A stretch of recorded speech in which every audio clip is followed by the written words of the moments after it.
Saudara-saudari yang terkasih, dalam pengertian sehari-hari, kemuliaan itu berarti hormat, kuasa, sukses. Maka dalam kesempatan tertentu, seseorang yang punya kedudukan sangat tinggi akan disapa dengan kata-kata yang kami muliakan. Dalam perjanjian lama kita tahu kemuliaan Allah itu tampak ketika Allah membebaskan bangsa Israel dari pasukan Mesir yang mengejar untuk membinasakan mereka. Allah Bapa itu dimuliakan ketika Yesus Allah Putra melaksanakan tugas yang dipercayakan kepadanya. Bapa mengutus Yesus untuk menyelamatkan manusia dari dosa, dan Yesus melaksanakan tugas itu dengan menyerahkan nyawanya di kayu salib. Ia mempersembahkan diri sebagai kurban untuk menghapus dosa manusia, dosa kita, sehingga kita terbebas dari kuasa dosa dan layak untuk tinggal bersama Dia dalam kemuliaan abadi. Saudara-saudari yang terkasih, kita sebagai murid Kristus ingin juga memuliakan Allah dan menerima anugerah keselamatan abadi. Kita memuliakan Allah dengan melakukan kehendak-Nya, yaitu saling mengasihi satu sama lain. Saling mengasihi adalah dapat diwujudkan dengan memuliakan Allah. Karena kasih adalah inti dari identitas Allah sendiri. Surat Rasul Yohanes mengatakan, Allah adalah kasih. Ketika saling mengasihi, kita mencerminkan kasih Allah yang telah kita terima melalui Kristus. Kita memberi kesaksian hidup yang memperlihatkan wajah Allah kepada dunia. Saudara-saudari yang terkasih, tidak hidup dalam kasih berarti hidup bertentangan dengan kehendak Allah. Jika kita tidak saling mengasihi, maka kita gagal mewujudkan perintah utama Kristus. Hal ini tidak berarti bahwa kita sepenuhnya berhenti memuliakan Allah, karena hanya Allah saja yang tahu hati manusia.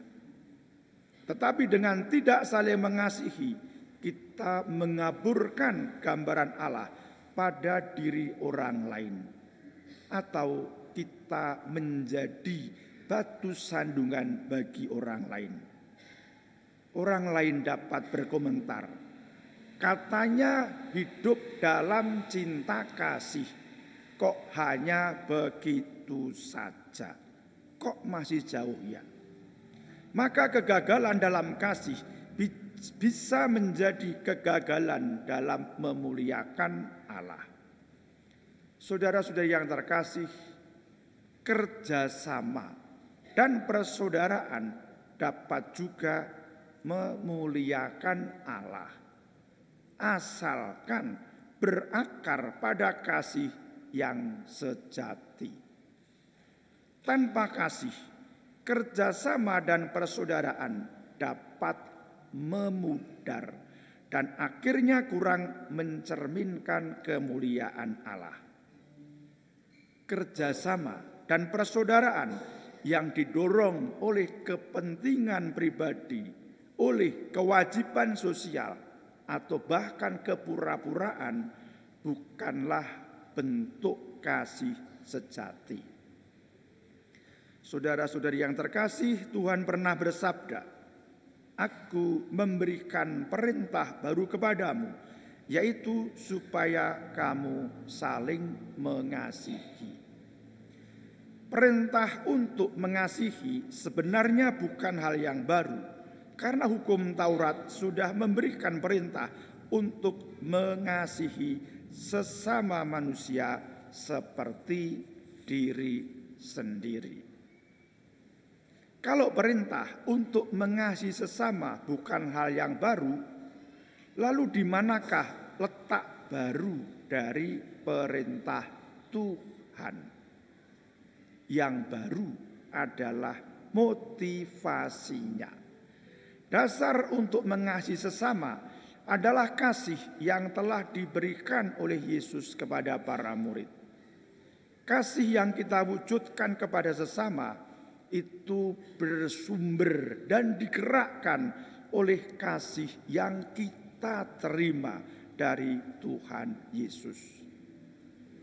Saudara-saudari terkasih, ada perbedaan yang sangat mendasar antara kasih yang bersumber dari Tuhan dan kasih yang tidak bersumber dari Tuhan. Kasih yang tidak bersumber dari Tuhan itu mudah sekali goyah, mudah berubah-ubah, atau memudar saat menghadapi kekecewaan atau saat tidak mendapatkan balasan sebagaimana diharapkan. Tanpa kasih Tuhan, orang yang mengasihi dapat dimotivasi untuk mencari pengakuan, mencari balas jasa, atau merasa lebih unggul, sehingga tindakan atau sikapnya dapat menjadi sarana pencitraan. Tanpa kasih Tuhan, suatu sikap atau tindakan itu menjadi rentan, menjadi tidak tulus dan tidak mampu bertahan menghadapi suatu realitas yang sulit. Sebaliknya, kasih bersumber dari Tuhan dapat tampak sebagai kasih tanpa syarat. Kalau ada istilah kasih tanpa syarat, tentu ada juga yang namanya kasih yang bersyarat. Contoh kasih yang bersyarat, kata-katanya begini: kalau kamu sungguh-sungguh mengasihi aku, maka kamu harus begini begitu. Contoh yang kedua, aku sudah banyak berkorban loh, maka kamu mesti begini, mesti begitu, dan seterusnya. Di lain tempat, ada orang tua yang mengasihi dengan bersyarat terhadap anaknya. Orang tua itu mengasihi ketika anaknya berhasil di sekolah dengan mendapatkan nilai yang tinggi, berhasil dalam lomba-lomba, dan seterusnya. Jika gagal, si anak itu dianggap biasa saja. Ia tidak mendapatkan penghargaan sebagai seorang anak. Anak yang dibesarkan dalam cinta tidak bersyarat akan tumbuh sehat secara emosional. Ia akan lebih stabil dan mudah membangun relasi secara positif. Kasih tanpa syarat adalah kebutuhan dasar manusia, setara dengan rasa aman dan penghargaan diri.